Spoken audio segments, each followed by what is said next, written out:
네, 안녕하세요. 네, 방금 소개받은 소풍에서 일하고 있는 한상엽입니다. 그 미래 세대의 기업가 정신 혹은 좀 미래 세대들에게 좀 어떤 교육이 필요할까 이런 부분들을 좀 고민하시는 분들과 오늘 약 뭐 한 90분 정도 말씀을 나눌 수 있게 돼서 뭐 진심으로 반갑게 생각하고요. 또 이런 뭐 자리가 또 저에게 주어진 만큼 또 책임감을 갖고 오늘 좀 임해 보려고 하는데요. 사실 참 어려운 것 같긴 해요. 미래도 어렵고, 그 미래 세대가 살아갈 환경과 또 세대의 또 특성도 있을 것이고, 뭐 이런 부분을 또 예측하고 그에 맞는 뭐 기업가 정신 혹은 또 그에 맞는 교육 등을 고민하는 것이 저도 그냥 생각해도 참 어려운 문제인데, 오늘 저와 함께하는 이 시간을 통해서 좀 조금의 실마리라도 좀 확보할 수 있으면 의미 있지 않을까라는 생각이 들고요.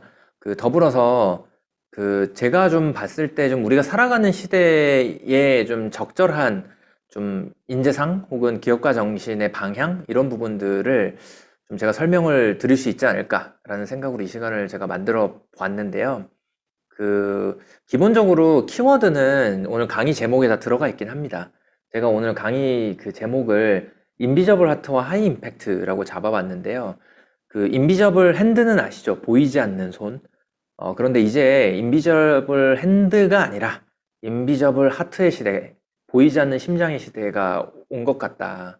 그리고 이런 시대에서는 정말 그 정말 큰 임팩트를 내려고 하는 기업가 정신이 더 필수적이고 또 그런 기업가 정신을 발휘했을 때에 더 큰 변화, 또 더 많은 보상 등이 좀 주어지지 않을까라고 생각하고 있고요. 그래서 그런 부분에 좀 방점을 맞춰서 제가 오늘 말씀을 드려볼게요.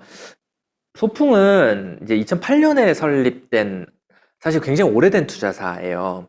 그래서 저희는 이제 기업가 정신이라고 하는 걸 수단이라고 생각하고요.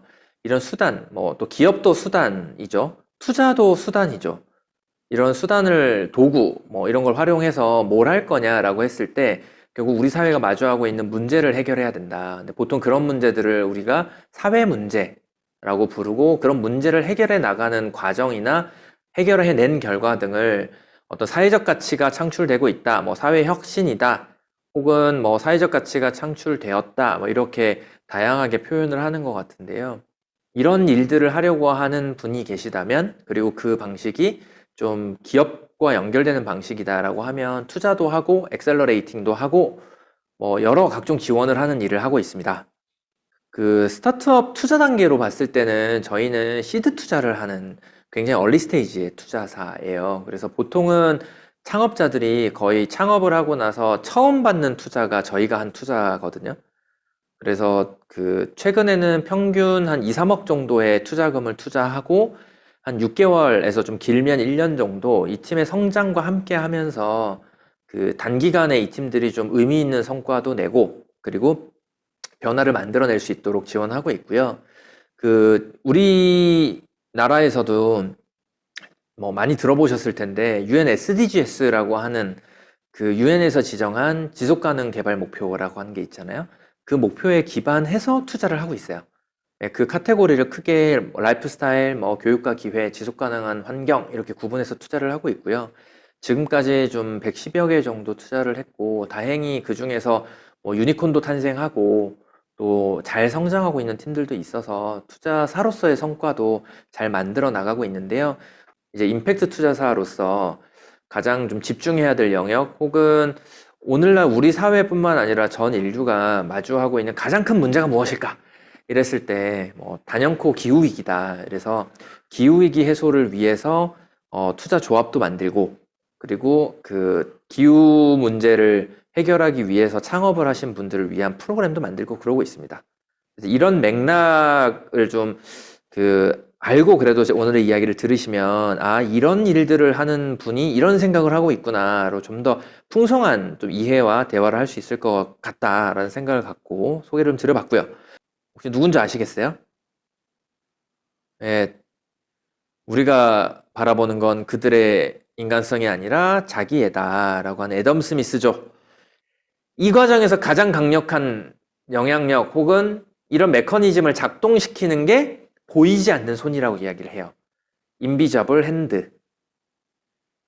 그런데 도대체 이 시장의 목적이 뭐냐와 관련해서는 많이 알려져 있지 않은 것 같아요.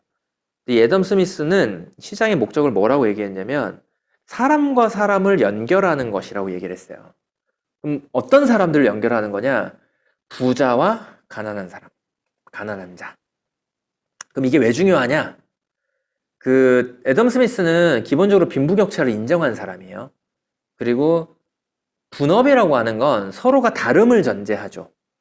그림을 잘 그리는 사람, 말을 잘하는 사람, 물건을 잘 깎는 사람, 물고기를 잘 잡는 사람, 다르죠.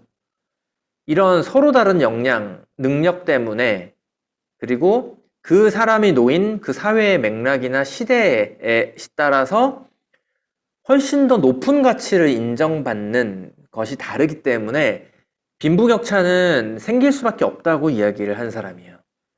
그런데 그 빈부격차가 지나치게 벌어지게 되면 그 사회가 지속 가능하지 않기 때문에 결국 가난한 사람과 돈이 많은 사람, 부자와 빈자가 적절하게 연결돼서 부자들로부터 가난한 자로 자본이 계속 이동해야 이 사회가 지속 가능하다고 봤고 그게 시장과 자본의 목적이라고 얘기를 했어요. 그리고 그 형태가 주로 노동수요 창출로 나온다 라고 이야기를 한 거죠. 이게 애덤 스미스적 사고예요. 그럼 우리가 여기서 더 가기 전에 프로메테우스의 얘기도 좀 해보죠. 오늘날의 프로메테우스는 무엇을 표상할까요? 가장 공감하는 것, 가장 저항하는 것이 뭘까요? 사회적인 위험, 뭐 코로나 같은 경우도 마찬가지일 거고요. 경제적 불평등, 뭐 이건 제가 강조하지 않아도 아실 것 같고, 환경 파괴, 요새 앞으로 매년 자연재해를 어마어마하게 목격하시게 될 거예요. 이건 뭐 제가 예언하는 게 아니라 이미 현실이죠. 그래서 뭐 이런 문제들에 우리가 모두가 봉착해 있고, 그렇기 때문에 저는 이런 문제들을 해결하려고 하는 접근, 뭐 해결하려고 하는 분들을 프로메테우스의 후예들이라고 생각해요. 그들이야말로 현대판 프로메테우스다 라고 생각하고, 물론 이제 이렇게 사회가 생기는 이유는요, 이 세계가 완벽하지 않아서 그래요. 그러니까 애덤 스미스 같은 분들도 빈부격차를 없애긴 어렵지만 그 격차가 너무 벌어지지 않게 하는 게 중요하다 이런 거고, 경제학에서도 이런 얘기를 하잖아요. 외부 경제와 외부 불경제. 우리가 어떤 활동을 하면 의도하지 않은 결과가 무조건 발생한다는 겁니다. 뭐 대표적인 게 환경오염, 환경 파괴들이겠죠. 그리고 실제 우리가 보는 경제 지표들이 불완전해요. 경제 지표도, GDP도. 그래서 가사노동 이런 게 반영이 안 돼요. 이렇게 우리가 보는 지표도 불완전한데, 그리고 우리가 사는 세계가 불완전한 거죠. 그럼 이런 불완전한 세계를 우리가 어떻게 살아가야 하는 것인가? 저는 이제 오늘 우리가 이야기하고자 하는 게 그런 맥락에 있는 얘기들이고요. 그래서 저는 지금의 시장이 약간 좀 불완전하다. 지나치게 인비저블 핸드만이 강조되어 있다.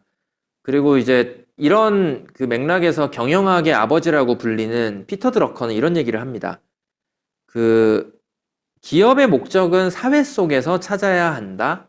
기업도 사회의 일부이기 때문에. 전 이게 그 애덤 스미스가 했던 얘기에 같은 맥락에 있다라고 얘기를 해요. 근데 사실 최근에 우리가 마주하고 있는 신자유주의나 혹은 우리의 현재 경제 시스템에서는 시장과 사회는 다른 것이죠.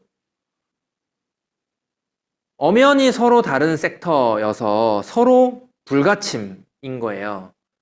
시장에게 자유를,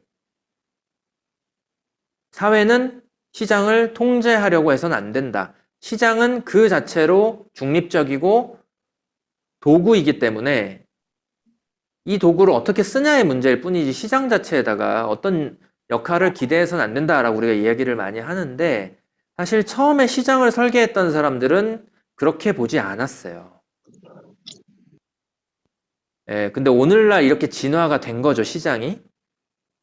그래서 저는 기본적으로 기업가 정신을 우리가 이야기를 할 때 이 기업가 정신이 펼쳐지는 무대가 시장과 사회일 텐데 이걸 충돌한다고 봐서는 안 되고요. 시장은 어디까지나 사회를 위해 생겨났고 사회의 합 목적성에 기여해야 하고 기여할수록 그 사회가 살기 좋아지는 사회여서 이전에 시장의 효율성, 효과성만 강조했던 인비저블 핸드, 보이지 않는 손의 시대가 아니라 이제 보이지 않는 심장의 시대로 가야 한다. 라고 강력히 주장을 하고 싶어요. 그리고 저는 이런 철학을 기업가 정신 혹은 미래 세대들에게 교육을 해내야 우리 사회가 훨씬 더 기업가 정신을 유지하면서도 이 기업가 정신을 도구로 해서 아름답고 바람직한 혹은 좀 더 위대한 사회로 갈 수 있지 않나 라는 생각을 하고 있고요. 사실 제가 기업이 왜 중요하냐, 왜 얼마나 의미 있냐는 굳이 강조하지 않아도 잘 아실 거고요. 왜 많은 사람들이 뭐 기업하고 뭐 이런지는 오늘날 뭐 기업이 가진 영향력이 정말 어마어마하기 때문인 거죠. 여러분이 잘 아시는 것처럼. 그런데 저는 사실 제가 좋아하는 이 기업에 대한 설명 중에 훨씬 좋아하는 게 이 윤석철이라고 하는 교수님이 하신 얘기예요. 밑에 있는 거거든요. 이게 단어 3개랑 부등호 2개로 설명을 했어요. 기업이란 코스트, 비용을 들여서 재화를 생산한 다음에 그 재화를 프라이스, 가격을 받고 파는 거예요.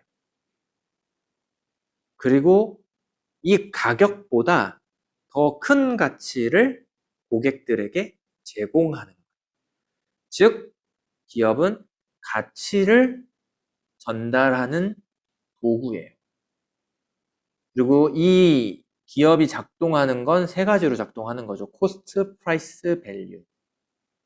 근데 뭐 anyway 기업의 작동에 대한 얘기를 제가 드리다 보니까 온 건데 그것이 저는 이전에 밸류를 이야기했을 때 우리는 그 밸류를 프로핏으로 봤는데 오늘날 그걸 임팩트로 보기 시작한 게 프로메테우스적 치야이자 인비저블 하트의 개념이라고 생각해요.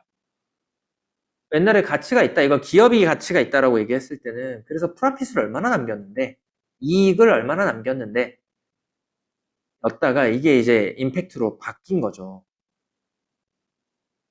그런 개념에서 이제 저는 이제 이런 힘과 공감, 폭력과 저항, 이것이 함께 공존할 수 있는 시대다. 그리고 그 공존을 서로 연결하기 위해서 뭐 우리가 이런 일을 하는 건데 사실 그럼 그 힘이 어디서 오는 거냐? 어떤 힘이 필요한 거냐? 오늘날의 헤라클레스적인 힘이 뭐냐? 라고 했을 때 저는 그걸 임팩트 투자라고 생각해요. 사회 문제를 해결하려는 곳에 자본을 공급해서 그들이 그 문제를 해결할 수 있도록 돕는 거죠. 그리고 이제 이런 일들을 사회 문제 해결을 어떤 조직적으로 뭐 영리적 방식으로 비영리적 방식으로 해결하려고 하는 여러 주체들이 있어요. 그리고 이런 접근들을 뭐 옛날에는 제4섹터라고 부르기도 했죠. 요새 이런 표현을 잘 쓰진 않지만 그리고 이런 섹터들을 지원하는 개념으로서의 임팩트 투자라는 게 있고요. 이 임팩트 투자는 파이낸셜 리턴과 소셜 리턴을 동시에 추구합니다. 어느 한쪽만 추구하는 것은 아니에요. 물론 이것이 늘 1대1로 대등하게 떨어지는 것은 아니지만 그래서 2007년도에 이런 일을 하는 사람들을 임팩트 투자자라고 부르자. 이래서 개념 정리를 했어요. GIN이라고 글로벌 임팩트 인베스팅 네트워크라는 게 만들어져서 재무적 수익과 함께 사회 및 환경적 영향을 창출하려는 의도로 회사, 조직 및 기금에 투자하는 방식이라고 개념 정의를 하면서 기존의 투자 방식과는 조금 다른 것으로 정의를 했어요. 이게 전통적 일반적 금융 투자나 벤처 자산과도 구분이 됩니다. 그리고 이제 오늘날에는 전 세계에서 가장 큰 규모의 투자사들도 거의 조 단위로 임팩트 펀드를 결성하는 시대에 왔어요. 국내에도 여러 임팩트 투자사들이 있고요. 이 투자사들이 다 똑같은 투자사냐면 절대 아니에요. 다양한 스펙트럼을 가지고 있어요. 어떤 투자사는 조금 더 임팩트를 중요하게 보고요. 어떤 투자사는 조금 더 파이낸스를 중요하게 봐요. 거기에 따라서 투자 전략도 달라지고요.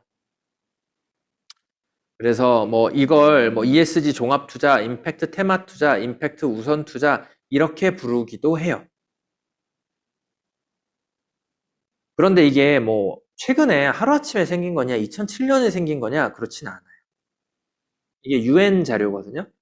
사실 저희가 임팩트 투자도 얘기하고 뭐 ESG에 관심 있는 분들도 계실 텐데 우리가 이런 얘기를 할 때 원래 이제 UN 관점에서는 PRI라고 하는 걸 이야기를 많이 해요. RI가 Responsible Investment거든요. PRI는 Principles for Responsible Investment라고 해서 책임 투자를 위한 원칙이에요. UN에서 2006년에 전 세계 금융기관들에게 이제 책임 투자를 합시다 라고 이야기를 하면서 기존에 사용되어 오고 확산되었던 임팩트 투자나 ESG라고 하는 걸 사용하자라고 정리한 거예요. 그러면서 오늘날 우리가 정말 이제 뭐 정재계에 관심이 있거나 속하신 분이라면 모두가 알게 된 그 ESG라고 하는 게 확산되기 시작했던 거고요. 국내도 마찬가지고 글로벌에서도 빠르게 확산되고 있고요. 한국에서도 임팩트 투자가 거의 매년 1,500억 원 이상씩 결성되고 있어요. 그래서 이제 뭐 임팩트를 추구하는 일을 한다 이랬을 때 투자받기 어렵다 이렇게 생각하는 분들이 계셨는데 이제 그렇게 생각할 필요가 없습니다. 투자가 많이 이루어지고 있습니다, 여러분. 그리고 임팩트 투자를 얘기했을 때 뭐 임팩트 관련해서 원래 사회적 금융이라는 표현도 들어보셨을 거예요. 이 사회적 금융 혹은 임팩트 금융이라고 우리가 불렀을 때 그 안에 여러 가지 방법이 있고요. 그 중에 하나가 임팩트 투자인 겁니다. 통상 임팩트 투자는 어떤 기준들을 쓰느냐? 딱 두 가지만 설명드릴게요. 네거티브 스크리닝이라고 하는 방법이에요. 이건 ESG에서도 동일하게 씁니다. 더 이상 부정적인 사회적 영향을 창출하지 않겠다는 접근이에요. 나쁜 짓을 안 하겠다라는 겁니다, 그냥. 두 번째는 추가로 긍정적인 걸 더 하겠다는 거예요. 이게 다 제가 KB금융에서 2018년도에 양쪽을 다 선언했거든요. 이거는 좋은 일 더 하겠다는 겁니다. 여러분, 나쁜 짓을 안 할게요도 의미 있죠. 또 좋은 짓을 더 할게요. 이것도 의미 있잖아요. 양쪽 다 투자의 방법으로 써요. ESG도 마찬가지고요. 그리고 국제금융공사 이런 데서도 가이드가 나오는데 프로세스와 의도까지도 봐야 된다라고도 얘기를 많이 합니다. 그게 이 정도 아시면 저는 임팩트 투자에 대해서 기본은 아시는 것 같고요. 최근에는 이런 접근도 있어요. 이게 2018년도부터 아주 가시권에 들어온 건데 지금 회계 기준에 ESG 요소 등을 통합하려고 하고 있어요. 그래서 이전에는 사스비라고 하는 곳에서 이걸 했다가 이제는 국제 회계 기준을 만드는 IFRS에서 ISSB라고 해서 International Sustainable Standard Board라고 해서 거기서 지금 우리가 기업들 하면 다 재무제표를 보잖아요. 그 재무제표에 ESG 요소와 기후 관련 위험을 함께 표시하도록 통합을 하고 있어요. 지금 이런 움직임들이 매우 발빠르게 이루어지고 있다라고 보시면 좋을 것 같고요. 근데 우리가 이런 얘기를 하다 보니까 도대체 임팩트가 뭐냐 이런 궁금증이 들잖아요. 그래서 이제 임팩트가 이제 사회적 가치 보통 이제 그래서 임팩트가 있다 이러면 사회적 가치가 있다 사회적 가치가 창출되었다 이렇게 얘기를 하는데 그 사회적 가치와 임팩트 사회 혁신을 저희 회사에서 어떻게 보냐면 일단 사회적 가치는 쉬워요 생각보다. 이게 사회적 가치와 관련 법률로 국회에 지금 상정돼 있는데 아직도 통과가 안 됐어요. 요런 가치들이에요 보시는. 근데 이 가치를 거슬러 올라가면 헌법까지 갑니다. 글로벌로 따지면 UN 권리헌장이겠죠. 우리나라로 따지면 헌법일 거고요. 거기서 얘기하는 가치들이 우리 사회가 추구해야 될 가치예요. 그게 사회적 가치입니다. 여기서 그러면 임팩트가 있다는 건 뭐냐? 그런 사회적 가치를 추구하면 하는 행위를 임팩트를 창출하는 행위라고 얘기하고 그 행위에 의해서 어떤 임팩트가 창출되면 임팩트 있다고 얘기를 하는 거예요. 근데 통상 우리가 임팩트를 얘기할 때 간과하기 쉬운 게요. 이런 말씀을 드려볼게요. 여러분, 친환경적인 제품을 생산하면 환경에 좋은가요? 여러 생각이 드시죠? 좋다고도 할 수 있고 좋지 않다고도 할 수 있어요. 왜냐면 생산을 하는 순간, 제품을 만드는 순간 탄소 배출, 자연자원 활용 등 오염이 네, 서사랑님 말처럼 오염이 발생해요. 우리가 경제활동을 하잖아요. 무조건 외부 불경제가 생깁니다. 그러니까 그럼 안 먹고 안 살아야 되냐? 그럴 수가 없잖아요. 그걸 최소화하는 것도 환경적이라고 불러주자. 그래서 최근에 이제 이거는 친환경 제품이다. 이런 것들이 이전 제품, 이전 생산 과정 등에 비해서 환경에 영향을 덜 끼친다. 그래서 그렇게 부르는 거고요. 그래서 우리가 어떤 임팩트를 얘기할 때는요, 그 앞에 긍정적인 포지티브가 생략되어 있어요.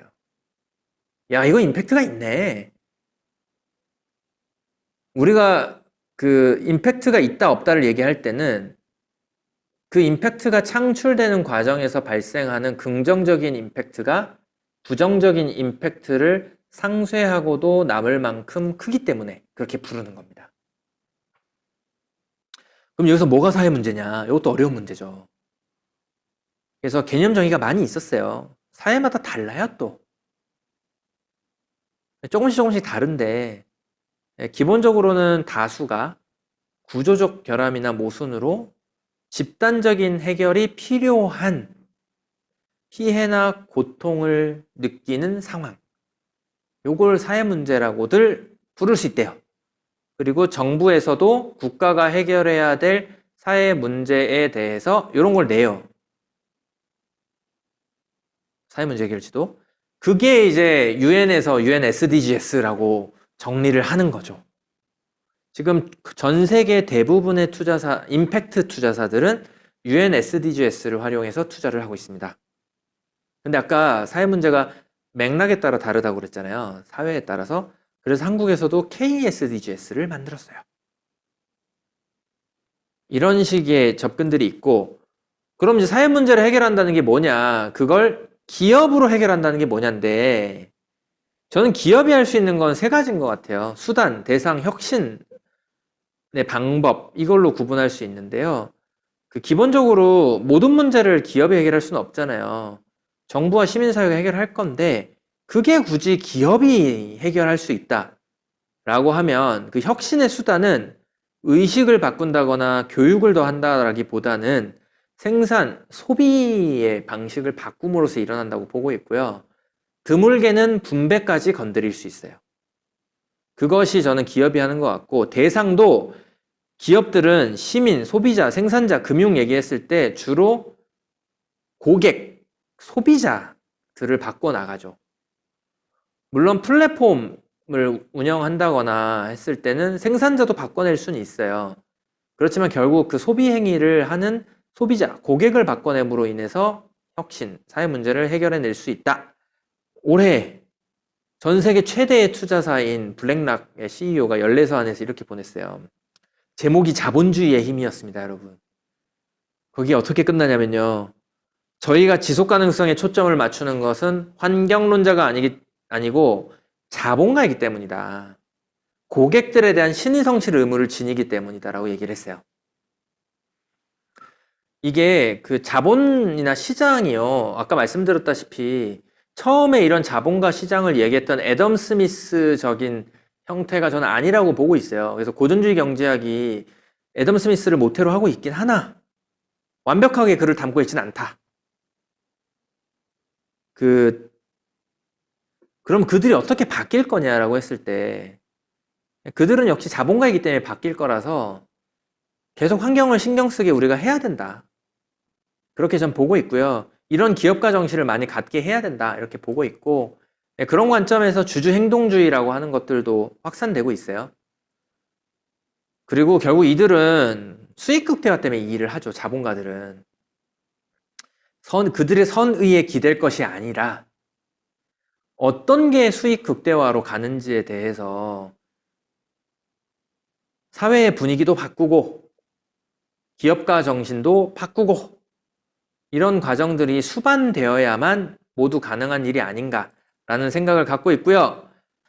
세 번째, 투자금 회수에 많은 시간이 걸리는 ESG, 임팩트 투자를 할 때 어떤 지표를 바탕으로 해당 기업의 성장성 혹은 임팩트 확장성을 판단하는지 궁금합니다. 효빈님, 이 질문은 절반은 동의되고 절반은 동의가 되지 않아요. 임팩트 투자도요, 돈 잘 벌어요. 임팩트를 얼마나 고려하느냐의 문제거든요. 이게 전 세계 통계, 한국의 통계가 별로 없어요. 근데 글로벌 통계 기준으로 말씀드릴게요. 글로벌 통계에서는 그 임팩트 투자사들 중에 70% 정도가 시장 수익률 이상의 수익률을 얻고 있다고 답을 했어요. 이미 그렇게 얻고 있어요. 그래서 옛날에는 소셜벤처 사회적 기업을 착한 기업이라고 불렀고 임팩트 투자를 착한 투자라고 불렀거든요. 요새 그런 말 안 써요. 돈 잘 버는 기업들이 많아졌거든요. 물론 여전히 돈 잘 못 버는 기업도 많아요. 근데 옛날에는 저건 돈 벌기 어려웠어. 어려워. 이렇게 생각을 했는데 이제는 안 그렇습니다. 그래서 절반은 제가 동의가 안 되고요. 근데 또 절반은 동의가 돼요. 어떻게 성장성, 확장성을 보냐인데 저희도 이 부분은 늘 고민이에요. 그래서 어떻게 설명을 하려고 노력을 하냐면 보통 우리가 투자를 할 때 이제 KPI라고 하는 걸 얘기하잖아요. 이제 회사의 목표를 숫자화시키는 가장 중요한 지표들이 있을 텐데 그 지표에 더해서 임팩트 KPI라고 하는 걸 같이 설정하게 만들어요. 그런 다음에 설령 회사의 성장률이 좀 떨어지는데 그 임팩트가 크다고 판단되면 투자 결정을 해요.